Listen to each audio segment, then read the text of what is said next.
কাকেই কও, কারে কি বলো? জীবনভর মেসওয়াক করলাম, জীবনভর দস্তরখান বিছায় খানা খাইলাম, জীবনভর রাসূলুল্লাহ সাল্লাল্লাহু আলাইহি ওয়াসাল্লামের এক এক সুন্নাতের উপরে আমরা কওমি মাদ্রাসার উলামায়ে কেরাম তালেবে ইলম সারাটা জিন্দেগি আমরা নবীজির একটা একটা সুন্নত ধরে ধরে আমলের চেষ্টা করলাম, তা আমরা রাসূলুল্লাহ সাল্লাল্লাহু আলাইহি ওয়াসাল্লামের দুশমন হব কেন? এত বড় মিথ্যা কথা, এত বড় মিথ্যুক মিথ্যাবাদী আল্লাহর জমিনে, আসমানের নিচের জমিনে আর কেউ নাই বেটা। এত বড় মিথ্যুক কোন মানুষ হয় না বেটা। উলামায়ে দেওবন্দকে যারা বলে রাসূলুল্লাহর দুশমন,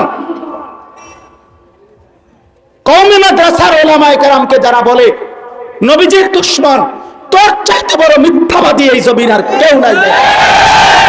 মিথ্যুক একবার দুইবার না, এই বাংলাদেশের জমিন না, শুধু সারা পৃথিবীতে আমরা উলামায়ে দেওবন্দ একবার না দুইবার না হাজারো বার রাসূলুল্লাহ সাল্লাল্লাহু আলাইহি সাল্লামের ইজ্জতের জন্য, সম্মানের জন্য আমাদের উলামায়ে দেওবন্দ কওমি মাদ্রাসার আলেম তালেবে ইলম যতবার রক্ত দিয়েছে, জান দিয়েছে, কেউ দেয় না। আমাদের হেফাজতে ইসলামের 5ই মের এক রাতের রক্ত এখনো কোন মুনাফিক দেয় নাই। কোন আমরা এক রাতে যে পরিমাণ রক্ত দিছি,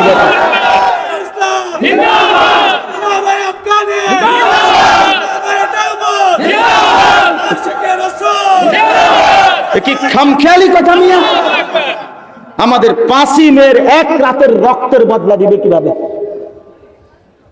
হ্যাঁ, সেদিন আমরা কেন রক্ত দিয়েছিলাম? দোকান রক্ষা করার জন্য নাকি? সারা পৃথিবীবাসী এটা জানে না? কথা বলেন না, জানে? কেন রক্ত দিল? রাসূলুল্লাহ সাল্লাল্লাহু আলাইহি সাল্লামের ইজ্জতের রক্ষার জন্যই হেফাজতে ইসলামের জন্ম। শাইখুল ইসলাম আল্লামা মাহমুদ শফি রাহমাতুল্লাহ আলাইহি, আমিরে মুজাহিদ আল্লামা হাফেজ জুনায়েদ বাবুনগরী রাহমাতুল্লাহ আলাইহি, তাদের এই ত্যাগ, তাদের এই কুরবানি রাসূলুল্লাহ সাল্লাল্লাহু আলাইহি সাল্লামের ইজ্জতের জন্য। এই জন্য বাপ, আমার কথা শেষ, দয়া করে মেহেরবানি করে আমি আপনি প্রত্যেকেই কবরে যাব বাবা। নিজেরে ধোঁকা খাইয়েন না, নিজেরে লসে ফেলাইয়েন না, বরঞ্চ সবাই মিলে জেনে আছেন থাকেন, যে যেখানে আছেন কোনো মানা নাই, কিন্তু সবাই মিলে হিসাব করে নবীজির একটা একটা সুন্নত, নবীজির একটা একটা তরিকা নিজের জীবনে গুন্না গুন্না হিসাব করে করে মিলান। আপনি আমার তরিকা ভুক্ত হওয়ার দরকার নাই, কিন্তু আপনি রাসূলুল্লাহ সাল্লাল্লাহু আলাইহি সাল্লামের সুন্নাত নিজের জীবনে আনেন। ঠিক কিনা বলেন না? সোজা হিসাব, মেসওয়াক, দাড়ি, লেবাস, চলাফেরা, উঠা বসা, আহার নিদ্রা, ঘর সংসার, পরিবার, বাজার, ব্যবসা, সর্বকিছুতে নবীর সুন্নাত, নবীর জিন্দেগি আপনাকে আমাকে পালন করা চাই। আল্লাহ তাআলা বলেন, যদি এই 3 জিনিস তোমাদের না হয়, 1 কোরআনুল কারীমের তেলাওয়াত, 2 অন্তর পবিত্র করা, 3 কোরআন সুন্নাহর আলোকে জীবন গড়া। তার মানে দিল, কান এবং সরাসরি উপস্থিত, সচক্ষে দেখতেছে, শুনতেছে, এই 3টা যাদের একত্র, দিল খোলা, কান খোলা, চোখ খোলা, আল্লাহ তাআলা বলেন এই 3টা যার একত্র হয়, নিশ্চয়ই আল্লাহর কোরআনের মধ্যে তার জন্য উপদেশ আছেই আছে, নসিহত আছেই আছে। এজন্য শুধু আজকের জন্য না, সব সময়ের জন্য এটা মনে রাখতে হবে। মানুষের পরিবর্তন না হওয়ার একটা বড় কারণ হলো গাফলত। শুক্রবারে জুমার নামাজে ইমাম সাহেব বয়ান করে, সামনের কাতারের মুরব্বীরা, মাঝ বয়সীরা, ওনারা বসে বসে জিমায়, যার কারণে 30 বছর শুনবার পরেও একই রকম, কোনো পরিবর্তন নাই, যে যেমন আছে এমনই চলতেছে। তো এই কারণে পিছনে দেখা যায় মসজিদে ছেলেরা ওই ধাক্কা ধাক্কি, ঠেলাঠেলি, দুষ্টমি, এগুলোই করতেছে।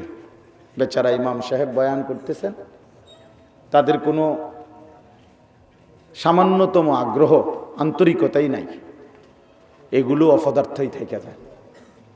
দেখবে যেই অপদার্থ ঢুকছে ওই অপদার্থ হয়েই বাইরেছে। জিন্দিগি একই রকম, প্রতি শুক্রবার যায়, আল্লাহর কথা হয়, তার কোনো পরিবর্তন নেই।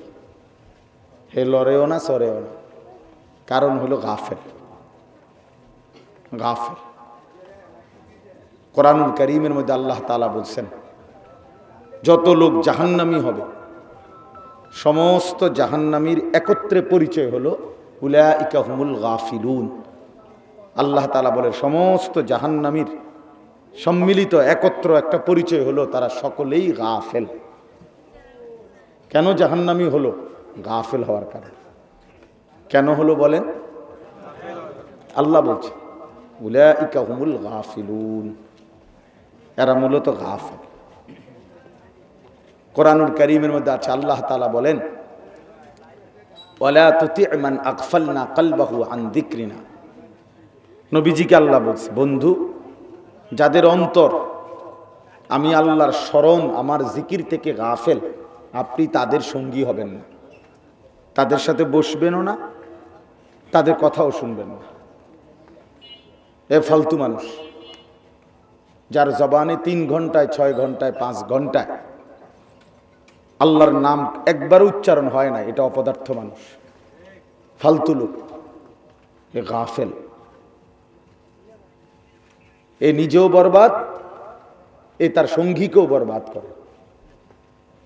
as-suhbatu muta'aththira, আরবিতে বলে যে সাহচর্য প্রতিক্রিয়াশীল, মানে কোনো কিছুর সংস্পর্শ মানুষের উপরে প্রতিক্রিয়া করে। আতর লাগাইলে বাতাসের মধ্যেও সুঘ্রাণ লাগে, পায়খানা যেখানে সেখানে বাতাসের মধ্যেও দুর্গন্ধ লাগে। এই জন্য ভালো লোকের সংস্পর্শ ওই ব্যক্তির মধ্যে ভালো আসর করে, মন্দ লোকের সংস্পর্শ তোমার আপনার সাথের জন বিড়ি খায়, তাতে আপনি কি হওয়াদের মানুষ এটা বোঝা যায় না।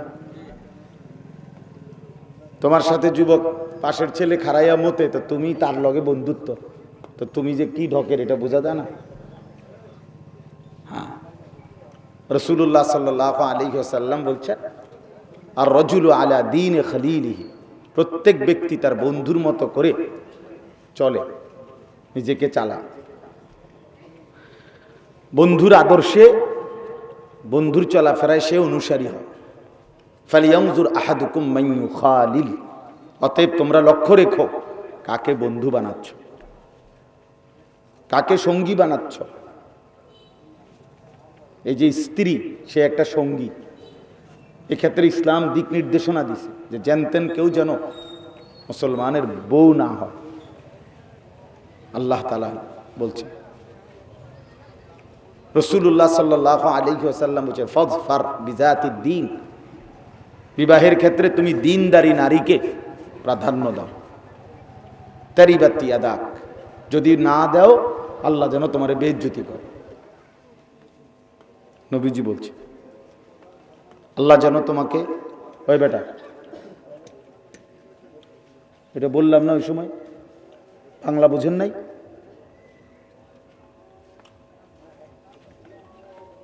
আল্লাহ যেন বেইজ্জতি করে। তাহলে এই যে সঙ্গী, গুরুত্বপূর্ণ জিনিস, কার সাথে চলবেন, কার সাথে উঠবেন, এটা খুব গুরুত্বপূর্ণ বিষয় বাবা। আপনারা যারা বয়স্ক লোক আছেন আপনাদের জন্য দরকার। আপনি যে চা দোকানে মানুষগুলোর সাথে বসেন, এগুলো সব বিড়ি খাবেন না, তো এদের সাথে বসে আপনার আখলাক কি হবে, আপনার জিন্দেগি কি হবে, এভাবে আপনার 10 বছর কি হবে। রাসূলুল্লাহ সাল্লাল্লাহু আলাইহি ওয়াসাল্লাম বলছেন লা তুসাহিব ইল্লা মুমিনান, মুমিন ছাড়া কাউকে বন্ধু বানায় না, ইমানদার ছাড়া, মুত্তাকি ছাড়া কেউ যেন বন্ধু না হয়। সম্পর্ক এমনি লেনদেন, বাজার, ব্যবসা, দুনিয়াবি বিভিন্ন কাজকর্মের জন্য কারোর সাথে সম্পর্ক, সেটা হইতে পারে, সেটা বিধর্মীর সাথেও হইতে পারে, কিন্তু বন্ধুত্ব, গভীরতা, আন্তরিকতা, অন্তরঙ্গতা, সেটা কোনো ফাসেক, বেঈমান, নাফরমান, গাফেল তার সাথে যেন না হয়, তার সাথে যেন না হয়। তার সাথে আমার এই যে 10 বছরের সম্পর্ক, কি সম্পর্ক? বিড়ি হই না সম্পর্ক। আমরা এক লগে বইয়া বিড়ি, আমি বিড়ি, ওনার মেজবাতি, আমরা দুজন খুব সম্পর্ক। মোটরসাইকেল আমার, তেল ঢুকাই দেয় হেঁটে, দুজনে মিলে আড্ডা মার। মোবাইল আমার, এমবি ঢুকাই দিছে হে, দুজনে মিলে উলঙ্গ ছবি দেখে। এইতে কোনো বন্ধুত্ব হইল? এ তো অসভ্য, এ তো অসভ্য। এজন্য এটা জরুরি বিষয়। উত্তম সাহচর্য খুব গুরুত্বপূর্ণ বিষয়। একজন বুঝলে একজনই বোঝে, একসাথে সবাই বুঝবে না, আমরা জানি। এজন্য আল্লাহ তাআলা কোরআনুল কারীমে বলছেন, ওয়াসবির নাফসাকা মাআল্লাযীনা ইয়াদউনা রাব্বাহুম বিল গাদাতি ওয়াল আশি। নবীজিকে আল্লাহ বলছেন, নবী বন্ধু আমার, সকাল নিশি, দিবা নিশি যারা আমার সন্তুষ্টির জন্য আমি আল্লাহকে ডাকে, আমার বন্দিগি করে, আপনি মজবুতের সাথে তাদের সঙ্গী হবেন। নবীজিকে বলছে, আল্লাহ তাআলা বলছে ওয়ালা তাকুম মিনাল গাফিলিন। নবীজিকে বলছে আল্লাহ, বন্ধু আপনাকে বলছি, কোনোভাবে গাফেলদের অন্তর্ভুক্ত হবেন না। গাফেল একটা বার জবানে আল্লাহর নাম উচ্চারণ হয় না।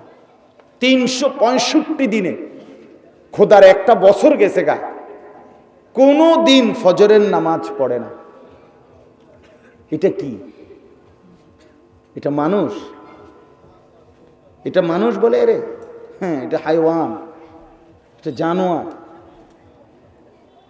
এটা চতুষ্পদ জন্তু।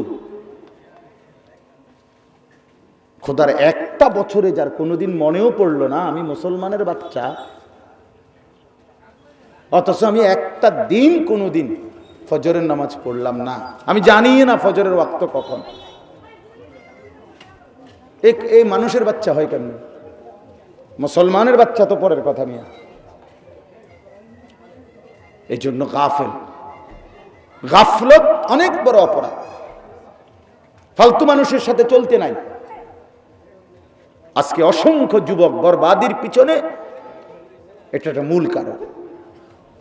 অসৎ বন্ধু শেষ করে দিছে ছেলে পেলেগুলাকে।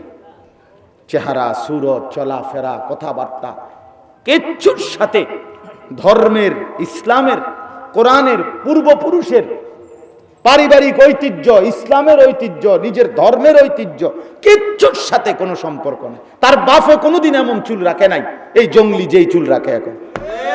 তার বাপে কোনোদিন এমন সিবা প্যান্ট ফিনদে নাই এই জঙ্গলি যেই প্যান্ট ফিনদে এখন। তার বাপে কোনোদিন রাস্তার পাশে দাঁড়াইয়া মতে নাই এই অসভ্য রাস্তার পাশে দাঁড়াইয়া পেশাব করে। কিরে বেটা, তুই কোন মার ঘরে জন্ম নিছ? এই বেটা, তুই কোন বাবার ঘরে জন্ম নিলি? বাপকে ভুলে গেলি, মাকে ভুলে গেলি, বংশ ভুলে গেলা, ধর্ম ভুলে গেলা, ইসলাম ভুলে গেলা, আল্লাহ ভুলে গেলা, আখিরাত ভুলে গেলা, রসুলকে ভুলে গেলা, কিচ্ছু মনে নাই। এটা কি ধরনের জানোয়ার? আর এটা কি ধরনের হাইওয়ান বলে? আফসোসের বিষয়, আফসোসের বিষয়। এজন্য বাপ, এটা গুরুত্বপূর্ণ বিষয় মনে রাখা। নিজের জন্য কমপক্ষে বুঝা, এতটুকু বিবেক যার নাই যে আমি কমপক্ষে, আমি কে, আমি আসলাম কোত্থেকে, আমি কেন আসলাম, কে আমাকে পাঠাইলেন, কেন পাঠাইলেন, আমি যা করতেছি তিনি কি আমাকে তাই করতে পাঠাইছেন না অন্য কিছু, আমি যাব কোথায়, ফিরবো কোথায়, প্রতিদিন যে মানুষগুলো মরে যায় ওরা কোথায় যাচ্ছে। আরে ছেলেরা, যদি এতটুকু দিমাগও তোমার মাথায় না থাকে তো তুমি তো সুস্থ কোনো মানুষ না। বিশ্বাস করো ভাইয়া, তুমি তো মানুষ না।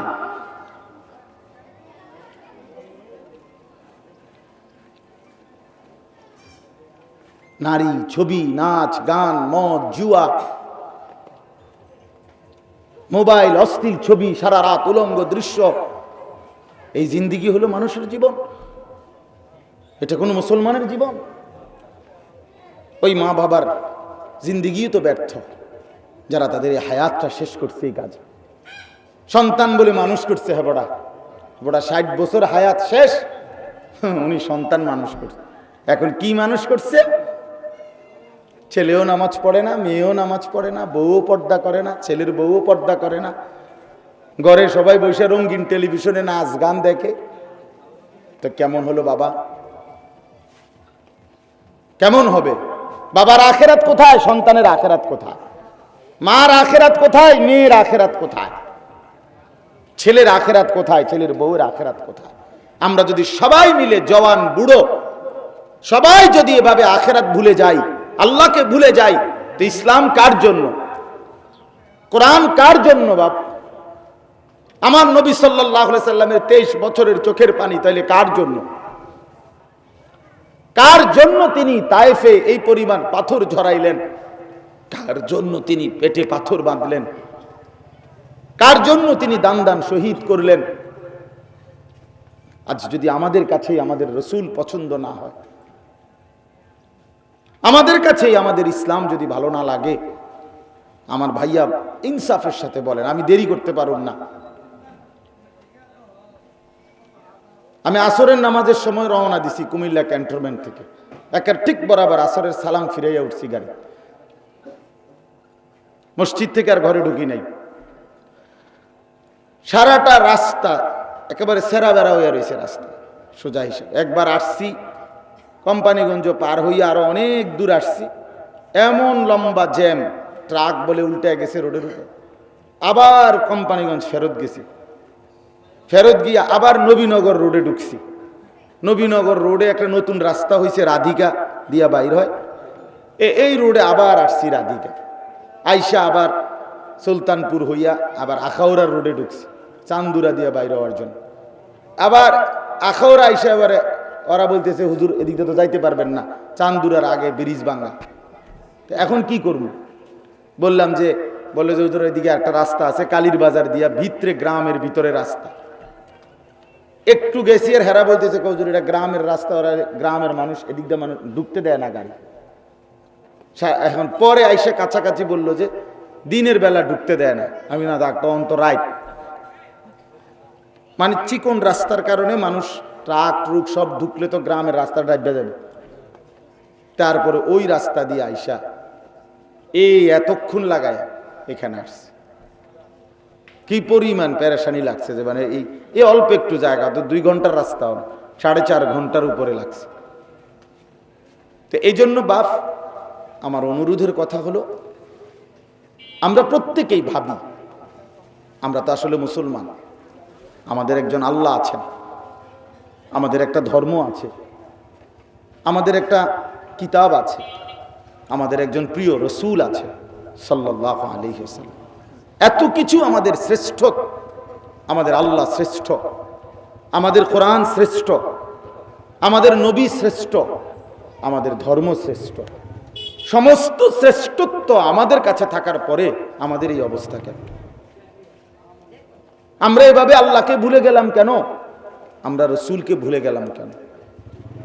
আমরা কোরআনকে ভুলে গেলাম কেন? আমরা নবীর তরিকাকে ভুলে গেলাম কেন?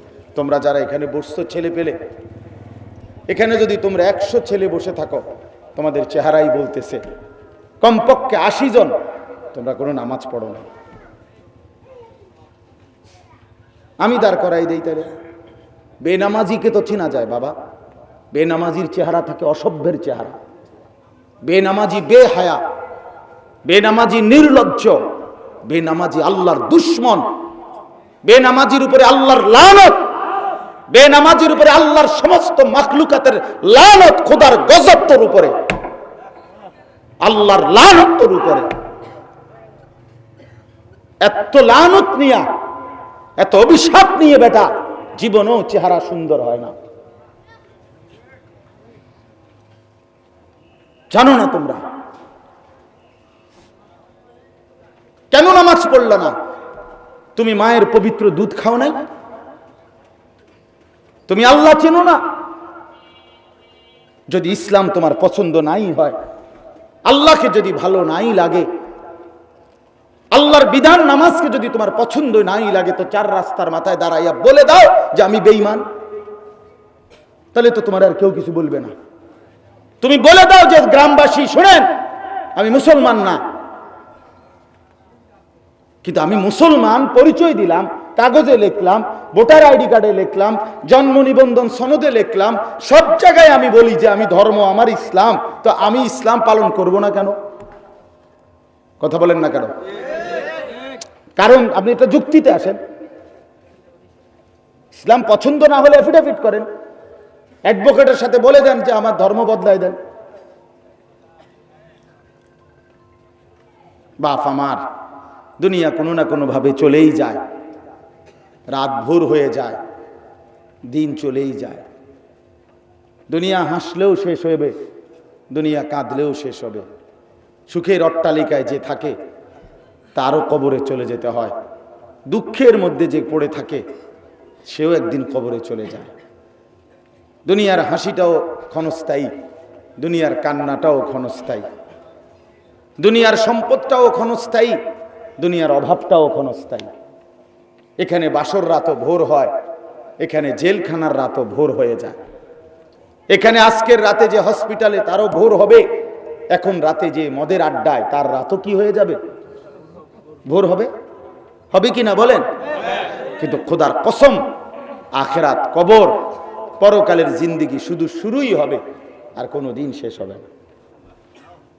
ওইখানে কেউ একবার হাসলে আর কাঁদবে না, ওইখানে একবার কাঁদলে আর হাসবে না, আর কাঁদবে না, হাসবে না। ইন্নাল মুজরিমিনা ফি আযাবি জাহান্নাম খালিদুন। রব্বুল আলামিন বলে, নিশ্চয়ই নাফরমান পাপী জাহান্নামের আযাবের মধ্যেই থাকবে চিরস্থায়ী। লা ইউফাত্তারু আনহুম ওয়া হুম ফীহি মুবলিসুন। রব্বুল আলামিন বলে, নাফরমান পাপী জাহান্নামের মধ্যে এক সেকেন্ডের জন্য জাহান্নামের আযাবের বিরতি মিলবে না। লা ইউফাত্তারু মানে এক সেকেন্ড বিরতি দেওয়া হবে না, এক সেকেন্ড। লক্ষ কোটি বছরেও কোনো বিরতি হবে না, এক সেকেন্ডে। ওয়ালা ইউখাফফাফু মিন আযাবিহা, আল্লাহ বলছে তাখফিফ করা হবে না, হালকা করা হবে না জাহান্নামের আযাব। ওয়া হুম ফীহি মুবলিসুন, আল্লাহ তাআলা বলেন জাহান্নামী জাহান্নামীর মধ্যে আজীবন অনন্তকাল বিষণ্ণ মলিন চেহারা নিয়ে পড়ে থাকবে, কোনোদিন হাসবে না, কোনোদিন হাসি ফুটবে না। ওমা যালামনাহুম ওয়ালাকিন কানু হুমুজ যালিমিন। আল্লাহ বলবেন জাহান্নামীকে, নাফরমান বান্দা, আমি তোমার উপরে জুলুম করি নাই, তুমি নিজের উপরে জুলুম করেছো। আমি তোমারে হায়াত দিছি, সকাল দিছি, দুপুর দিছি, বিকেল দিয়েছিস। আমি তোমারে সুখ দিছি, স্বাচ্ছন্দ্য দিছি, শরীর দিছি, যৌবন দিয়েছি, স্ত্রী দিয়েছি, সন্তান দিয়েছি, দুনিয়া দিয়েছি, সব দিছি আমি আল্লাহ দিয়েছিলাম। বান্দা তুমি কদর করো না, কদর করো। 1টা বাজে জোহরের আজান হইছে, তো আবার 4টা বাজে আসরের আজান হইছে, তো মাঝখানে 3 ঘন্টা সময় জোহরের নামাজের 10 রাকাত 12 রাকাত নামাজ পড়তে 3 ঘন্টা লাগে। তাহলে আল্লাহ তো 3 ঘন্টা সময় দিছিল, বাপ তুমি কদর করলা না কেন? ফজরের নামাজ তো মাত্র 4 রাকাত, 4 রাকাত নামাজ পড়তে কি 1 ঘন্টা লাগে? তো আল্লাহ তাআলা তো 1 ঘন্টার বেশি সময় দিছে, কেন পড়লাম না? তাই জন্য আল্লাহ তাআলা বলেন ওমা যালামনাহুম ওয়ালাকিন কানু হুমুজ যালিমিন। বান্দা আমি জুলুম করি নাই, তুমি করেছো, তুমি করেছো। কোরআনে আছে জাহান্নামী বলবে রব্বানা আখরিজনা না'মাল সালিহান গায়রাল্লাযী কুন্না না'মাল। আল্লাহ জাহান্নামের আগুন থেকে আমার একটা বারের জন্য দুনিয়ায় ফেরত পাঠাও, এবার যদি ফিরতে পারি মাওলা সবগুলো নেক আমল করব। আল্লাহ বলবেন আওয়ালাম নুআম্মিরকুম মা ইয়াতাযাক্কারু ফীহি মান তাযাক্কারা। আল্লাহ বলেন বান্দা বলো তো উপদেশ গ্রহণ করার মতো সময় হায়াত কি আমি তোমাকে দেই নাই? কি সময় চাচ্ছ? আমি তো সময় দিয়েই আনছি, আমি তো হায়াত দিয়েই কবরে এনেছি, আমি তো তোমারে হায়াত দিয়েই এনেছি। এজন্য বাপ ভাবতে শিখেন। ছেলেরা তোমরাও ভাবো ভাইয়া, নিজের উপরে কমপক্ষে কদর করো, কমপক্ষে নিজের ভালোটুকু বুঝো। নিজের ভালো, এই সমাজের কোনো উপকার না করলেও নিজের টুকু তো করো ভাই, নিজের টুকু করো। একটা ওয়াক্ত নামাজ পড়তে মন চায় না, এটা কি জীবন ভাইয়া? মুসলমান এত নিকৃষ্ট হয় কেন? মুসলমান এত বড় জানোয়ার হয় কেন? মুসলমান এত বড় চতুষ্পদ জন্তু হয় কিভাবে? মনের ইচ্ছা মতো চলে, মনের ইচ্ছা মতো। 18 বছরের ছেলে, 20 বছরের ছেলে 3/4 অথবা হাফ প্যান্ট ফিন্দা রাস্তায় হাঁটে। এটা কি পদার্থ না অপদার্থ? এটা কি পাগল বুঝি এরকম পাগল হয়, তার সিরা বুঝি এরকম তার সিরে। কি আশ্চর্য! সারাদিন বুঝি গান, বাদ্য, জুয়া, নেশা, নারী, ছবি, মোবাইল, নাচ, গান, উলঙ্গ দৃশ্য। এই রাত দিন 24 ঘন্টা বুঝি একটা মানুষ, সুস্থ সবল যুবক, যারে আল্লাহ তাআলা এমন সুন্দর যৌবন দিছে, হাত, চোখ, নাক, কান, পাও, মাথা, শরীর, দিমাগ, বুদ্ধি, বিবেক, শক্তি, সাহস, হিম্মত, এত কিছু বুঝি একটা মোবাইলের পিছনে, বন্ধুদের কিছু আড্ডায় শেষ করে দিলাম। আস্তাগফিরুল্লাহ, আস্তাগফিরুল্লাহ। একটা ছেলে হলেও বুঝছো ভাইয়া, দয়া করে রহম করো নিজের উপরে। আল্লাহ তাআলা এক প্রিয় রাসূল পাঠিয়েছেন আমাদের জন্য। আল্লাহ বলছে, বান্দা আমি তোমার একটা সেকেন্ড তোমার নিজের মতো চলতে দেই নাই। লাকাদ মান্নাল্লাহু আলাল মুমিনিন, এই আয়াত আমি পড়ছি। আল্লাহ তাআলা বলে, মুমিনরা, সারা পৃথিবীর কোটি কোটি নিয়ামত আমি দিয়েছি। এই আসমান, জমিন, চন্দ্র, সূর্য, গ্রহ, নক্ষত্র, আলো, বাতাস, রোদ, বৃষ্টি, স্ত্রী, সন্তান, বাজার, ব্যবসা, আয়, রোজগার, ক্ষেত, ফসল। আল্লাহ বলেন, এই সব আমি দিছি বান্দা, এগুলো আমার, কিন্তু এগুলো আমি সবার জন্য দিছি। ইমানদার, বেঈমান, নাফরমান, পাপী, অনুগত, অবাধ্য, সবাইকে দিছে না? কথা বলেন না? সূর্য যখন ওঠে কার কার বাড়িতে ওঠে? বাতাস যখন বইতে থাকে কার কার গায়ে লাগে? এগুলো আল্লাহ তাআলা সবাইকে দিছেন। কিন্তু আল্লাহ তাআলা বলে, মুমিন, তোমারে আমি একটা আলাদা জিনিস দিছি, যেটা সবাইরই দেইনি। আল্লাহ বলেন, সমস্ত মুমিনকে, ইমানদার যারা আমার বান্দা, আমি তাদের জন্য একটা স্পেশাল নিয়ামত দিছি। লাকাদ মান্নাল্লাহু, মান্নুন মানে বিশেষ দয়া। আল্লাহ বলেন, মুমিনদের উপরে আমি আল্লাহ একটা বিশেষ দয়া করেছি, একটা বিশেষ নিয়ামত দিয়েছি, একটি বিশেষ অনুগ্রহ করেছি। যদি বলি আল্লাহ সেটা কি বলেন? আল্লাহ বলেন, ইদ বাআসা ফীহিম রাসূলাম মিন আনফুসিহিম, আমার কলিজার টুকরা রাসূল, আমার সবচেয়ে প্রিয়তম বন্ধুকে আমি মুমিন তোদের জন্য দিয়ে দিয়েছি।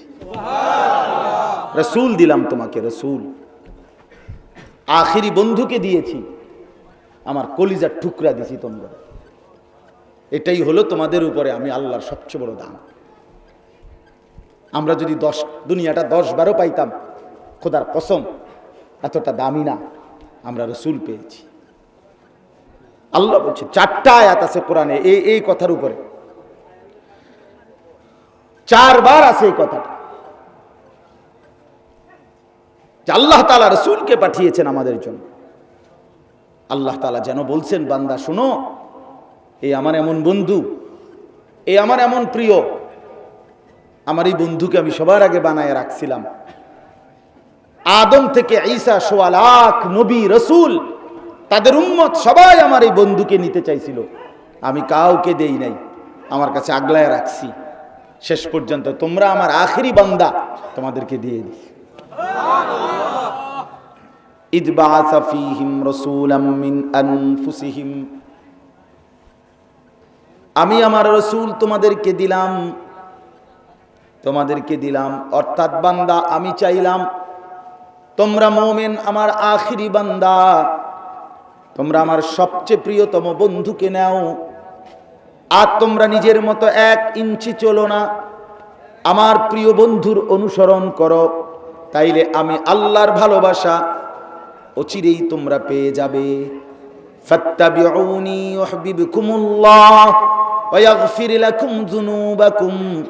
আল্লাহ বলেন আমার বন্ধু পাঠালাম, বন্ধুকে অনুসরণ করো, তাইলে আমি আল্লাহ ভালোবাসবো, সব গুনাহ মাফ করে দেব। আল্লাহু গফুরুর রহিম, আর আমি তো ভীষণ ক্ষমাশীল। হ্যাঁ, আল্লাহ বলেন ওয়াত্তাবিউহু লাআল্লাকুম তাহতাদুন। আল্লাহ বলেন কোরআনে, বান্দা এই ঈমানদার, তোমরা আমার রাসূলকে অনুসরণ করো, লাআল্লাকুম তাহতাদুন, নিশ্চিত তোমরা তাইলে হেদায়েত পেয়ে যাবে, হেদায়েত পেয়ে যাবে। আল্লাহ তাআলা বলেন ফাল্লাযীনা আমানু বিহি ওয়া আযযারুহু ওয়া নাসারুহু ওয়াত্তাবাউন নূরাল্লাযী উনজিলা মাআহু উলাইকা হুমুল মুফলিহুন। যারা আমার রাসূলের প্রতি ঈমান আনবে, যারা আমার রাসূলকে সম্মান করবে, যারা আমার রাসূলের দ্বীনের কাজে সাহায্য করবে, যারা আমার রাসূলের উপরে নাজিলকৃত কোরআন অনুসরণ করবে, আল্লাহ বলেন আমি লিখে দিলাম তারা সফল কামিয়াব জান্নাতি। উলাইকা হুমুল মুফলিহুন, তারা সফল, তারা জান্নাত। এই জন্য এটা জরুরি। আল্লাহ তাআলা বলছেন সূরা আলে ইমরানের 164 নম্বর আয়াত, এই আয়াত যেটা আমি তেলাওয়াত করছিলাম শুরু, আল্লাহ বলছেন লাকাদ মান্নাল্লাহু আলাল মুমিনিনা ইজ বাআসা ফীহিম রাসূলাম মিন আনফুসিহিম। সমস্ত মুমিনদের উপরে আমি আল্লাহ সবচেয়ে বড় দয়া করেছি, আমার রাসূল তাদেরকে দিয়ে দিয়েছি, আমার নবী পাঠিয়েছি তাদের জন্য। এই জন্য আজকে আপনাদের কাছে প্রথম কথা, এটা আমাদের জীবনের সবচেয়ে বড় সৌভাগ্য, আমরা যদি রাসূলুল্লাহ সাল্লাল্লাহু আলাইহি সাল্লামকে গ্রহণ করতে পারি। আপনি যখন বলতে পারবেন, যুবক ভাই তুমি যখন বুঝবা তখন যে আল্লাহ আপনি আমাকে দিলেন, আমি নিলাম। এমন বন্ধুকে কে না নেয়, এমন রাসূলকে কে না নিবে, এমন প্রিয়জনকে কে না নেবে। হাদিসের মধ্যে আছে এক গ্রাম্য সাধারণ সাহাবী, সহজ সরল সাহাবী একদিন নবী সাল্লাল্লাহু আলাইহি ওয়াসাল্লামকে জিজ্ঞেস করছে মাতা সাআ, ইয়া রাসূলুল্লাহ কিয়ামত কোন দিন হবে? আল্লাহর নবী সাল্লাল্লাহু আলাইহি ওয়াসাল্লাম বললেন ওমা আ'দাত্তা লাহা। বলছে সাহাবী, কিয়ামত যেদিনে হয় হোক, প্রস্তুতি নিয়েছো কি তুমি? তোমার প্রস্তুতি কি? ওই সাহাবী বললেন ইয়া রাসূলুল্লাহ, নামাজ রোজা তো যেদ্দুর পারি করি, খুব বেশি করতে পারি না, তবে আমি না আল্লাহ এবং আপনি রাসূলকে খুব ভালোবাসি, খুব ভালোবাসি। নবী সাল্লাল্লাহু আলাইহি ওয়াসাল্লাম বললেন তাহলে শুনে নাও, আল মারউ মা মান আহাব্বা, ব্যক্তি যাকে ভালোবাসে হাসরে সে তার সাথেই থাকবে। তুমি যেহেতু আমাকেই ভালোবাসছো, আমাকেই অনুসরণ করো,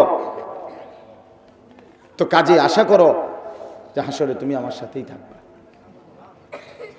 হযরত আনাস ইবনে মালিক রাদিয়াল্লাহু তাআলা আনহু তিনি বলেন, এই হাদিসের বর্ণনাকারী, তিনি বলেন ইসলাম গ্রহণের পর থেকে আমরা কোনোদিন এত খুশি আর হই নাই, খোদার কসম এই দিন যেদিন নবী এই হাদিস বলছে সেদিন যতটা খুশি হয়েছি যে যাকে ভালোবাসি, যাকে অনুসরণ করি, যাকে প্রিয় জানি, তার সাথে কিয়ামতে থাকবো, হাসরের ময়দানে থাকবো। অতএব আমরা একজন একজন সাহাবী ঘোষণা দিলাম আমরা আল্লাহকে ভালোবাসি, আমরা রাসূলুল্লাহ সাল্লাল্লাহু আলাইহি সাল্লামকে ভালোবাসি, আর আশা করি এই ভালোবাসা, এই অনুসরণের বরকতে হাসরের ময়দানে নবীজির সাথেই থাকবো। এই খুশি সবচেয়ে বড় খুশি লাগছে। এই জন্য আল্লাহ তাআলা বললেন আমি রাসূল দিলাম, সবচেয়ে আপন জনকে দিলাম, সবচেয়ে প্রিয়জনকে দিলাম, সবচেয়ে প্রিয়জন। এবার আল্লাহ তাআলা বলেন আমি নবীকে কেন দিলাম? এই মোমেন তোমাদের জন্য যে দিলাম, কেন, কি উদ্দেশ্যে? রাসূলুল্লাহ সাল্লাল্লাহু আলাইহি সাল্লামকে আল্লাহ তাআলা আমাদের জন্য কেন দিলেন? আমরা যেন নবীজি সাল্লাল্লাহু আলাইহি সাল্লামের নামকে স্মরণ করে করে জিলাপি, বিরিয়ানি, খিচুড়ি নিয়মিত খাইতে পারে। এই জন্য, বুঝছেন না? হ্যাঁ হ্যাঁ, এই জন্য এত বড় নবী আমরা পেলাম, এর বরকতে আমরা জিলাপি খাবো, বিরিয়ানি খাবো, খিচুড়ি খাবো। এই জন্য তিনি, কি মনে হয় এটা কারণ? হায় মুসলমান, হায় মুসলমান, আন্দাজও করতে পারে নাই কত বড় রসুল পেল, কত বড় শ্রেষ্ঠতম রসুল আল্লাহ দিলেন। আন্দাজি করে নাই মুসলমান, আন্দাজি করে নাই।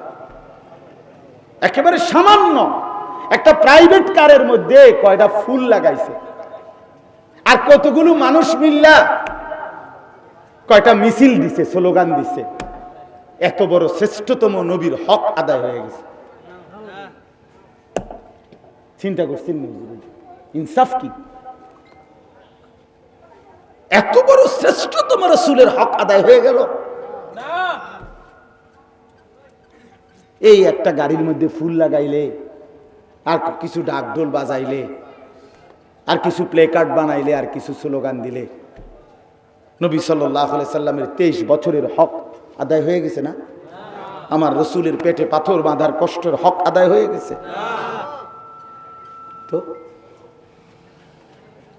তো তিনি যে পাথরের আঘাত সইলেন, তায়েফের ময়দানে চালনির মতো পিঠটা ঝাঁঝরা হয়ে গেল, বিনিময়ে রাসূলুল্লাহ সাল্লাল্লাহু আলাইহি সাল্লাম উম্মতের কাছে 23 বছরের এই কষ্ট, ক্লেশ, মেহনত, পরিশ্রম, এই দিবা নিশি চোখের পানি, পেটে পাথর বাঁধা, ক্ষুধার কষ্ট, এই সব কিছু রক্ত জড়িয়ে বিনিময়ে উম্মতের কাছ থেকে শুধুমাত্র একটা মিছিল, আর কয়টা ফুল, আর একটা গাড়ি সাজানো, এতটুকুই তিনি চেয়েছিলেন না?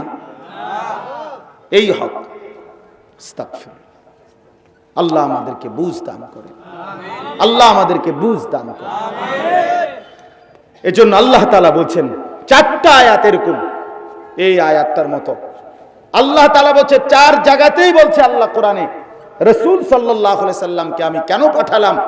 1 নম্বরে ইয়াতলু আলাইহিম আয়াতিহি, আমার বন্ধু এই পৃথিবীতে আমি পাঠিয়েছি, প্রথম উদ্দেশ্য হলো আমার পুরা কোরআন তোমাদের সামনে তেলাওয়াত করে শোনাবে। আমার পুরা কোরআন তোমাদেরকে তেলাওয়াত করবে, আমার কোরআন শেখাবে, আমার কোরআনের অক্ষর অক্ষর তেলাওয়াত করে শেখাবে তোমাদেরকে। তোমরা আমার বন্ধুর কাছ থেকে কোরআন তেলাওয়াত শিখবে, আমার বন্ধুর জবান থেকে তেলাওয়াত শুনবা, আর তোমরা আমার কালাম কোরআন পড়বা আমার বন্ধুর কাছ থেকে শুনে শুনে, শিখে শিখে। এই উদ্দেশ্যে আমি রাসূলকে 1 নম্বর দায়িত্ব দিয়ে পাঠিয়েছি। এজন্য কোরআনে আছে, উতলু মা উহিয়া ইলাইকা মিনাল কিতাব, হে নবী আপনার উপরে যেই কিতাব নাজিল হচ্ছে আপনি তা তেলাওয়াত করুন, আপনি তেলাওয়াত করুন। দেখেন একটা ক্লাসে, একটা স্কুলে, একটা মাদ্রাসায় আপনার একটা ক্লাসে 6 জনও টিচার হয়, 6 জন শিক্ষক মিল্লা ছাত্র করে পড়ায়, 5 জন মিল্লা পড়ায়। তো কোরআনুল কারীম ইচ্ছা করলে আল্লাহ তাআলা, নবীজির তো 1000 রকমের ব্যস্ততা ছিল, ছিল কিনা? তো আবু বকর, ওমর, উসমান, আলী এরা যখন কালেমা পড়ে ফেললো, আল্লাহ তো ইচ্ছা করিলে 30 পারা কোরআনের মধ্যে ভাগ কইরা, যে তুমি 5 পারা পড়াও, তুমি 5 পারা শিখাও, তোমার উপরে নাজিল করি, কারণ আমার বন্ধুর তো আরো ব্যস্ততা আছে, এই কোন ভাগ করে দিতে পারতেন। তো আল্লাহ তাআলা বলেন, না বান্দা, আমি পুরা 30 পারা কোরআন একটা অক্ষর এই পৃথিবীবাসীকে অন্য কোন মাধ্যম দিয়া শুনাই নাই। এই পৃথিবীর সমস্ত মানুষ সর্বপ্রথম কোরআনের প্রতি অক্ষর আগে শুনছে রাসূলুল্লাহ সাল্লাল্লাহু আলাইহি সাল্লামের একাই, শুধু উনার জবান মুবারক থেকে। একটি আয়াত ভিন্ন কারো কাছে নাজিল হয় না, ভিন্ন কোনো মাধ্যমে নাজিল হয় না। আগে নবীজির কাছে নাজিল হইছে, এবার নবীজি সাল্লাল্লাহু আলাইহি সাল্লামের জবান মোবারক দিয়ে তিনি পৃথিবীবাসীকে, মানে সাহাবায়ে কেরামকে শুনাইছে। একটা একটা অক্ষর, একটা একটা অক্ষর নবীজি তেলাওয়াত করে করে সাহাবীদেরকে শিখাইছে। এই জন্য রাসূলুল্লাহ সাল্লাল্লাহু আলাইহি সাল্লামকে পেয়ে যদি কেউ খুশি হয়, খোদার কসম তার প্রথম জিম্মাদারি কোরআনুল কারীমের তেলাওয়াত। কোরআনুল কারীমের তেলাওয়াত, কোরআনুল কারীমের তেলাওয়াত। আপনারা জানেন, সহজেই বুঝবেন, নবী সাল্লাল্লাহু আলাইহি সাল্লাম তো আল্লাহ তাআলার ফয়সালাতে আগের থেকেই তিনি নবী, আসমান জমিন সৃষ্টির আগেই তিনি নবী, সবই ঠিক আছে। কিন্তু এই পৃথিবীবাসী জানছে কোন দিন তিনি নবী? এই পৃথিবীতে আল্লাহ তাআলা কোন দিন মানুষকে জানাইলেন যে ইনি আমার রসূল, ইনি আমার নবী? যেদিন তিনি আল্লাহ প্রথম কোরআন নাজিল করলেন সেদিন। 40 বছর বয়সে রাসূলুল্লাহ সাল্লাল্লাহু আলাইহি সাল্লামের উপরে প্রথম কি নাজিল হইল? এই দিন থেকেই মানুষ জানলো, পৃথিবীবাসী জানলো ইনি আল্লাহর রাসূল, ইনি আল্লাহর নবী। তাহলে নবী সাল্লাল্লাহু আলাইহি সাল্লামের সাথে উম্মতের প্রথম সম্পর্ক সূচনা হইছে কি দিয়া? কোরআনুল কারীম দিয়ে। সেই কোরআন আপনারা যারা পড়তে পারেন না, স্কুল পড়ুয়া বলো আর কলেজে পড়ো ভাইয়া, ইউনিভার্সিটিতে পড়ো, আর অথবা মুরব্বী বাবা চাচা ছোটবেলায় পড়েন নাই, কিছুই পড়েন নাই আপনি, এই সবার কাছে কথা এটাই, যদি আপনি মনে করেন মুসলমান আপনি, তো খোদার কসম রাসূলুল্লাহর উম্মত যদি হন, আখিরি নবীর উম্মত যদি হন, আল্লাহর কোরআন আপনাকে শুদ্ধ করতেই হবে, পড়তেই হবে, তেলাওয়াত করতেই হবে। আল্লাহ বলছেন, কিতাবুন আনজালনাহু ইলাইকা মুবারাকুন লিয়াদাব্বারু আয়াতিহি ওয়া লিয়াতাযাক্কারা উলুল আলবাব। আল্লাহ বলে, বন্ধু আপনার উপরে কোরআন নাজিল করেছে, এটা বরকতময় কিতাব, আমার বান্দারা যেন ভাবতে পারে, শিখতে পারে, বুঝতে পারে, স্মরণ করতে পারে, উপদেশ গ্রহণ করতে পারে। এই জন্য আপনারা প্রত্যেকেই, আজকে যুবক ভাই সবার কাছে অনুরোধ, জিন্দিগি বদলাইতে হইলে খোদার কসম কোরআনুল কারীম লাগবে। কোরআনের থেকে বিচ্ছিন্ন যারা, আল্লাহর কোরআন দেখেও যারা পড়তে পারে না, কোরআন শরীফ কোনোদিন ধরেও না, ছোঁয়েও না, কোরআনুল কারীম পড়তেও জানে না, সাইয়াও পড়তে পারে না, ওই মানুষ রব্বে কাবার কসম, আল্লাহর কসম, সে কোনোদিন আলো পাবে না, সে কোনোদিন ভদ্র হইতে পারে না, সে কোনোদিন সভ্য হইতে পারে না। উপার্জনকারী প্রাণী হইতে পারে, দুনিয়া কামাই করতে পারবে, কিন্তু আলোকিত মানুষ হইতে হইলে, পবিত্র মানুষ হইতে হইলে, চরিত্রবান মানুষ হইতে হইলে, সোনার মানুষ হইতে হইলে কসম আল্লাহর কোরআনুল কারীমের তেলাওয়াত, কোরআনের সাথে সম্পর্ক, কোরআন ছুঁয়ে দেখা লাগবেই লাগবে। যালিকা হুদাল্লাহ ইয়াহদি বিহি মান ইয়াশা। রব্বুল আলামিন বলেন, এই কোরআনই হচ্ছে আমি আল্লাহর হেদায়েত। ইয়াহদি বিহি মান ইয়াশা, আল্লাহ তাআলা বলেন এই কোরআনের দ্বারাই তিনি যাকে ইচ্ছে করেন হেদায়েত দিয়ে থাকেন। ওমান ইউদ্লিলিল্লাহু ফামা লাহু মিন হাদ। আল্লাহ বলেন কোরআন থেকে বঞ্চিত হওয়ার কারণে যাকে আল্লাহ পথ ভ্রষ্ট করে দেন, সে আর জগতের কোথাও কোনো পথ প্রদর্শক খুঁজে পাবে না। এজন্য প্রিয় নবী সাল্লাল্লাহু আলাইহি সাল্লামের সাথে সম্পর্কের প্রথম দায়িত্ব আমাদের কোরআনুল কারীমের তেলাওয়াত। কি বলেন? আরে ভাই মনোযোগ দেন, আর 5টা মিনিট। কোরআনুল কারীমের তেলাওয়াত, কোরআনুল কারীমের তেলাওয়াত। নবী সাল্লাল্লাহু আলাইহি ওয়াসাল্লাম, বাবা আমার তো বয়ানই শেষ, তোমরা অনেকগুলো বিষয়তে শুরু করে দিছো। আল্লাহর নবী সাল্লাল্লাহু আলাইহি ওয়াসাল্লাম কথাটা শুনেন। নবীজি বলছেন, ইন্নাল্লাযী লাইসা ফি জাওফিহি শাইউম মিনাল কোরআন কাল বাইতিল খারিব।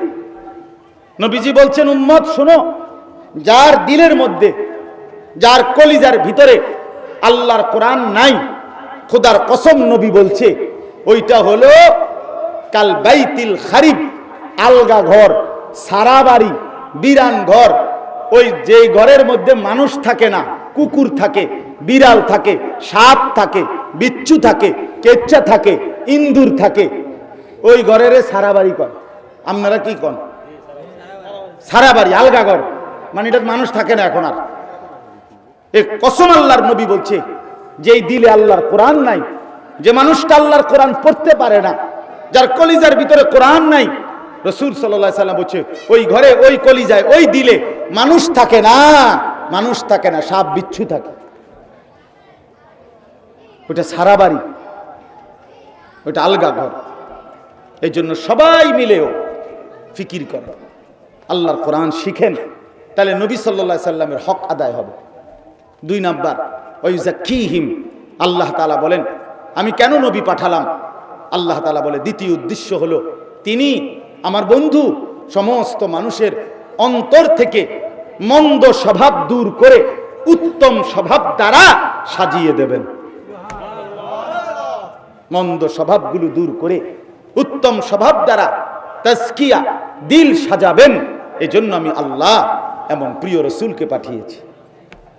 এজন্য নবী সাল্লাল্লাহু আলাইহি সাল্লাম সাহাবায়ে কেরামকে সমস্ত মন্দ অভ্যাস থেকে সরিয়ে উত্তম স্বভাব দ্বারা সাজিয়ে দিয়েছিলেন কিনা? এরা সেই সাহাবী, এরা সেই মানুষ কিছুদিন আগেও যারা মদ, জুয়া, চুরি, ডাকাতি, জিনা, ব্যভিচার, হত্যা, লুণ্ঠন, খুন, খারাপি এগুলোই করতো না? কথা বলেন না কেন? জু না থে খুদ রাহ পর और रूह के हादी बन गए, क्या नजर थी जिसने मर्दू को मसीहा कर दिया। আল্লামা ইকবাল বলছে, হায় মোহাম্মদ, হায় নবী, কামড়া করলেন কি আমনে? আপনি করলেন থাকি এগুলা কি মানুষ ছিল যারা কোনোদিন পথ চিনত না, আল্লাহ চিনত না, বন্দিগি চিনত না, 360 মূর্তির পূজা করত, যারা নিজেরাই ছিল পথ হারা। আপনার পবিত্র ছোঁয়ায় আজকে তারাই লক্ষ মানুষকে পথ দেখায়। জু না থে খুদ রাহ পর और रूह के हादी बन गए, क्या नजर थी जिसने मर्दू को मसीहा कर दिया। কি নজর ছিল আপনার, কি চোখের দৃষ্টি ছিল আপনার, যে দৃষ্টিতে আপনি এক একটা সাহাবীকে ঈসা নবীর যেই মুজিজা, ঈসা আলাইহিস সালাম হাত লাগাইলে রোগী সুস্থ হয়ে যাইতো আল্লাহর কুদরতে, আর আপনার সাহাবীরা হাত লাগাইলে ছুঁয়ে দিলে বেঈমান ইমানদার হয়ে জান্নাতি হয়ে যায়। क्या नजर थी, কি নজর ছিল আপনার, কে ছোঁয়া পেল আপনার। তো এজন্য ওয়াইজাক্কিহিম, আল্লাহ তাআলা বলেন আমার বন্ধুকে আমি পাঠিয়েছি মানুষের অন্তর সুন্দর করতে। কি সুন্দর করতে? এজন্য আমাদের প্রত্যেকের দায়িত্ব, প্রিয় নবী সাল্লাল্লাহু আলাইহি সাল্লামের উম্মত হিসাবে আমাদের জিম্মাদারি এটা, কোন আল্লাহওয়ালা মুত্তাকি আল্লাহওয়ালা আলেমে দ্বীনের কাছে গিয়ে নিজের অন্তর সজ্জিত করার মেহনত করা, চেষ্টা করা। 3 নাম্বার হলো ওয়ায়ুআল্লিমুহুমুল কিতাবা ওয়াল হিকমা। আল্লাহ তাআলা বলেন নবীকে পাঠানোর তৃতীয় উদ্দেশ্য হলো তিনি তোমাদেরকে কোরআন এবং সুন্নাহর আলোকে তোমাদের পুরা জীবন সাজিয়ে দেবেন। তোমাদের হাসি, কান্না, আনন্দ, বেদনা, তোমাদের আহার, নিদ্রা, শয্যা, ঘর, পরিবার, স্ত্রী, সন্তান, সংসার, দেশ, জাতি, রাজনীতি, রাষ্ট্র, বাজার, ব্যবসা, উপার্জন, ক্ষেত, খামার, রাতের ঘুম, দিনের আলোতের উপার্জন, পেশাব, পায়খানা, অজু, গোসল, আহার, নিদ্রা, সমস্ত কিছু আমি আল্লাহর কোরআন আর বন্ধুর নিজের সুন্নতের আলোকে তিনি তোমাদেরকে হাতে কলমে শিখাবেন, গড়ে দিবেন, সাজিয়ে দিবেন। এই উদ্দেশ্যে আমি আল্লাহ আমার রাসূলকে তোমাদের জন্য পাঠালাম। এখন বলেন নবী সাল্লাল্লাহু আলাইহি সাল্লাম আমাদের জন্য বলে যান নাই, করে যান নাই, দেখাইয়া যান নাই, এমন কি কি? কারো জানা আছে? কথা বুঝেন নাই? মানে নবীজি সাল্লাল্লাহু আলাইহি সাল্লাম রাতের কিংবা দিনের, একাকী কিংবা প্রকাশ্যের, ঘরে কিংবা বাহিরে কোন জায়গা আছে এমন যে জায়গায় নবীজির সুন্নাত, নবীজির তরিকা, নবীজির কোনো বর্ণনা নাই? কথা বুঝেন নাই আমার কথা? রাসূলুল্লাহ সাল্লাল্লাহু আলাইহি সাল্লাম বলছেন আমি তোমাদেরকে পুরা দিন, পুরা জিন্দেগি পূর্ণ করে গেলাম। তারাকতুকুম মুহাজ্জাতান বাইদা, উম্মত আমি ধবধবে ফর্সা মেঘ এবং কুয়াশাবিহীন আলোকিত এক সূর্যের প্রখর দিনের মতো এক দিনের উপরে আমি মুহাম্মদ তোমাদেরকে রেখে যাচ্ছি। এভাবে সাজায় দিয়েছেন। এক গ্লাস পানি পান করতে কয়টা ঢোক মানে কয়টা নিঃশ্বাস ফেলবে নবী সাল্লাল্লাহু আলাইহি সাল্লাম সেটাও উম্মতকে শিখাইছে। বাথরুমে যাচ্ছ, বাম পাও দিয়া ঢুকবা, ঢুকতে দোয়া পড়বা, ভেতরে ঢুইকা কমোটের কাছাকাছি গিয়া কাপড় উঠাবা, বাম রানের উপরে একটু বেশি ভর দিয়া বসবা, ইস্তেঞ্জা সাইরা ঢিলা কুলুক ব্যবহার করবা, পানি ব্যবহার করবা, বের হয়ে দোয়া পড়বা, এরপরে অজু করবা। অজুর শুরুতে কি শেষে কি বলছেন? টয়লেটে ঢুকতে বের হইতে ভিতরে জীবনের সকল কিছুতে আল্লাহ নবী সাল্লাল্লাহু আলাইহি সাল্লাম সুন্নাত ওনার তরিকা কোরআন সুন্নাহর আলোকে আমাদের জন্য বলেছেন কিনা? কথা বলেন না, বলেছেন কিনা? তাইলে প্রিয় বন্ধু আমার, বাবা আমার, এই সবাই মিলে আমরা যে নবী আমাদেরকে সব কিছু সাজিয়ে গেলেন, বলে গেলেন, আল্লাহ তাআলা তিনটা বিষয় বললেন যে আমি রসুল পাঠালাম কোরআনুল কারীমের তেলাওয়াতের জন্য, আমি রসুল পাঠালাম অন্তরটাকে পবিত্র করে দেওয়ার জন্য, আমি রসুল পাঠালাম কোরআন এবং সুন্নাহর আলোকে জীবন পরিচালনার জন্য। আমরা কেন বাদ দিলাম? আর বাদ দেওয়ার পরে আমাদের নবীর সাথে আমাদের সম্পর্ক থাকলো কিভাবে? আর না থাকলে সুপারিশ মিলবে কিভাবে? হাউজে কাউসারের পানি মিলবে কিভাবে? ইনসাফের কথা বলেন, বলেন মিয়া সুপারিশ কি? এটা মামুর বাড়ি? নবীজি সুপারিশ করবেন, এটা আপনার মামুর বাড়ি না?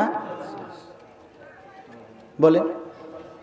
চাচারা বলেন 60 বছর বয়স এখনো বিড়ি খান, এটা রাসূলুল্লাহ সাল্লাল্লাহু আলাইহি ওয়াসাল্লাম হাসরের ময়দানে এই অবস্থায় নবীজির সামনে কেমনে দাঁড়াইবেন? 60 বছর বয়স এখনো চা দোকানে বৈশা টেলিভিশনে নর্তকীর নাচ, সিনেমা নাটক টেলিভিশনে বইয়ে বইয়ে দেখেন, কেমনে নবীজির সামনে দাঁড়াইবেন? কথা বলেন না কেন?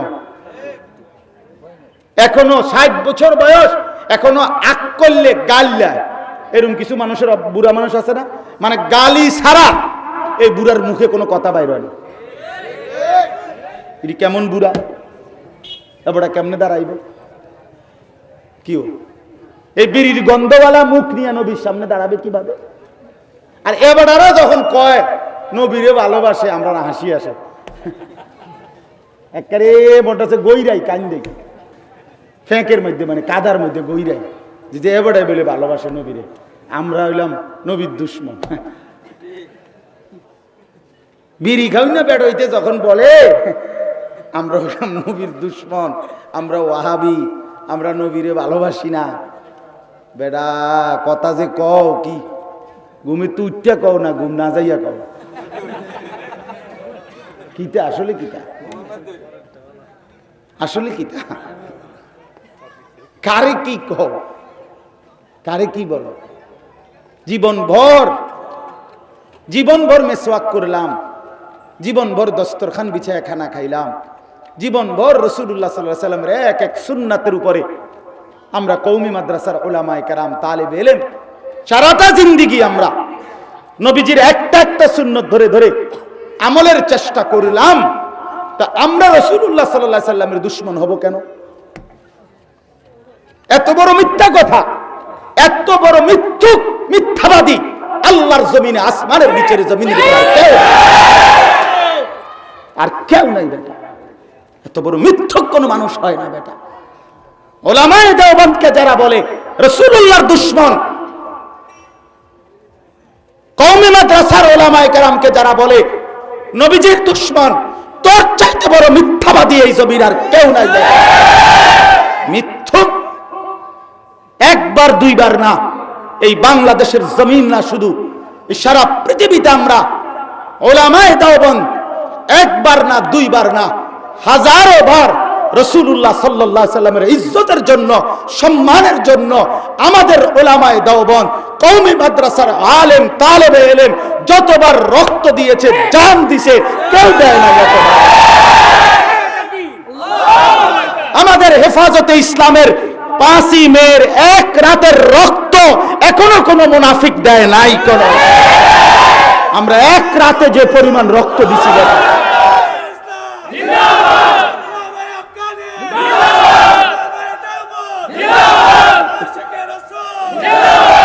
কি খামখেয়ালি কথা মিয়া? আমাদের 5ই মের এক রাতের রক্তের বদলা দিবে কিভাবে? হ্যাঁ, সেদিন আমরা কেন রক্ত দিয়েছিলাম? দোকান রক্ষা করার জন্য নাকি? সারা পৃথিবীবাসী এটা জানে না? কথা বলেন না, জানে? কেন রক্ত দিল? রাসূলুল্লাহ সাল্লাল্লাহু আলাইহি সাল্লামের ইজ্জতের রক্ষার জন্যই, হেফাজতে ইসলামের জন্য। শাইখুল ইসলাম আল্লামা আহমদ শফি রাহমাতুল্লাহি আলাইহি, আমিরে মুজাহিদ আল্লামা হাফেজ জুনায়েদ বাবুনগরী রাহমাতুল্লাহি আলাইহি, তাদের এই ত্যাগ, তাদের এই কুরবানি রাসূলুল্লাহ সাল্লাল্লাহু আলাইহি সাল্লামের ইজ্জতের জন্য। এজন্য বাপ, আমার কথা শেষ, দয়া করে মেহেরবানি করে আমি আপনি প্রত্যেকেই কবরে যাব বাবা। নিজেরে ধোঁকা খাইয়েন না, নিজেরে লসে ফেলাইয়েন না, বরঞ্চ সবাই মিলে জেনে আসেন, থাকেন, যে যেখানে আছেন কোনো মানা নাই, কিন্তু সবাই মিলে হিসাব করে নবীজির একটা একটা সুন্নত, নবীজির একটা একটা তরিকা নিজের জীবনে গুন্না গুন্না হিসাব করে করে মিলান। আপনি আমার তরিকা ভুক্ত হওয়ার দরকার নাই, কিন্তু আপনি রাসূলুল্লাহ সাল্লাল্লাহু আলাইহি সাল্লামের সুন্নাত নিজের জীবনে আনেন। ঠিক কিনা বলেন না? সোজা হিসাব, মেসওয়াক, দাড়ি, লেবাস, চলাফেরা, উঠা বসা, আহার নিদ্রা, ঘর সংসার, পরিবার, বাজার, ব্যবসা, সর্বকিছুতে নবীর সুন্নাত, নবীর জিন্দেগি আপনাকে আমাকে পালন করা চাই। ওয়া ইন কানু মিন ক্বাবলু লাফি যালালিম মুবিন। আল্লাহ তাআলা বলেন, যদি এই তিন জিনিস তোমাদের না হয়, এক, কোরআনুল কারীমের তেলাওয়াত, দুই, অন্তর পবিত্র করা, তিন, কোরআন সুন্নাহর আলোকে জীবন গড়া। আল্লাহ বলছে, যদি এই তিনটি কারো অর্জন না হয়, তাহলে তারাই হলো সুস্পষ্ট গোমরাহ, গোমরাহ, গোমরাহ, লাফি যালালিম মুবিন, স্পষ্ট পথভ্রষ্ট, গোমরাহ। ভাত খাইতেন পারবেন, দুনিয়া চলবো, দুনিয়া তো আল্লাহ প্লাস্টিকেরও খাওয়ায়, গরু ছাগলেরও আল্লাহ দুনিয়া খাওয়ায়, দুনিয়া নিয়ে আটকাইতো না, তো আখেরাত চলবে না। সুন্নাত বিহীন আখেরাত, নবীর তরিকা বিহীন কবর চলবে না, দুনিয়া মিলে যাবে সবার। এই জন্য আজকে এতটুকুই কথা, আমার কথা। আমি আপনাদের কাছে অনুরোধ করছি, আপনারা উলামায়ে কেরামের কাছে আসবেন, দ্বীন শিখেন, কোরআনুল কারীম শিখেন। আপনাদের একটা ছেলেকেও, একটা মেয়েকেও আল্লাহর দোহাই বাবা, আল্লাহর কোরআন থেকে বঞ্চিত করেন না, রাসূলুল্লাহ সাল্লাল্লাহু আলাইহি সাল্লামের সুন্নাহ থেকে বঞ্চিত করেন না। ছেলেটাকে বঞ্চিত করেন না, দ্বীন শিখান। মেয়েটাকে বঞ্চিত করেন না, দ্বীন শিখান। আমাদের এই মহিলা মাদ্রাসাগুলো মেয়েদেরকে দ্বীন শিখায়, আমাদের ছেলেদের মাদ্রাসাগুলো ছেলেদেরকে দ্বীন শিখায়, আল্লাহর কোরআন শিখায়, রাসূলুল্লাহ সাল্লাল্লাহু আলাইহি সাল্লামের সুন্নাহ শিখায়, জান্নাতের রাস্তা দেখায়, আখিরাতের পথ দেখায়।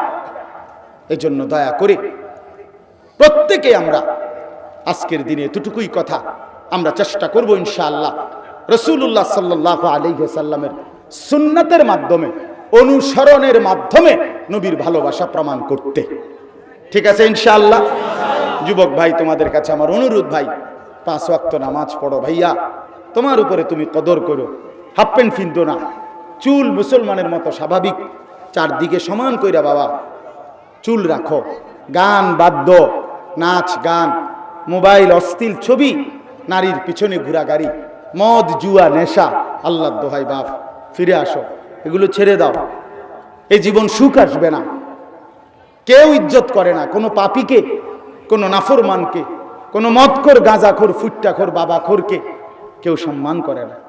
নারীর পিছনে যে ঘোরে, গান বাদ্য, নাচ গান, অশ্লীলতা নিয়ে যে পড়ে থাকে, তারে কেউ ভালোবাসে না, তারে কেউ সম্মান করে না। এই জন্য দয়া করে প্রতিটা যুবকের কাছে অনুরোধ রইল, নিজেদের জীবন সুন্দর করো। আল্লাহ তাআলা আমাদের সবাইকে তৌফিক দান করেন, কবুল করেন। আজকের এই মাহফিল, এই মাদ্রাসা আল্লাহ তাআলা উত্তমভাবে কবুল করে নেন। মাওলানা সাহেব অনেক পেরেশানি করে আয়োজন করছে, সারাটা দিন টেনশন করছে। আমি দুপুরবেলায়ও বলছি যে না হইলো থাক, আমি বলছি কয়েকবার যে না আসলে আমার কোনো অসুবিধা নাই, আমি বরঞ্চ আমার এই রাত্রে আমার এখন আবার বয়ান আছে, আপনার ওই চুনটা ওইখান থেকে বয়ান শেষ করে আমি ঢাকা ফিরে যাব। আমার জুমা তো ঢাকা, কালকে তো রাতে ফিরে যাইতে হবে আমার। তো মাওলানা সাহেব এরপরেও হিম্মত করে করছেন। আল্লাহ তাআলা মাদ্রাসায় বরকত দান করেন। এখানে অনেক শ্রদ্ধেয় ওলামায়ে কেরাম বসা আছেন, আপনারা তাদের কথা শুনেন। ইনশাআল্লাহ আল্লাহ তাআলা আমাদের সবাইকে কবুল করেন, মঞ্জুর করেন। আজকের এই মাহফিলকে আল্লাহ তাআলা বরকতে বরকতে ভরে দেন। আমিন। সুবহানাল্লাহি ওয়া বিহামদিহি।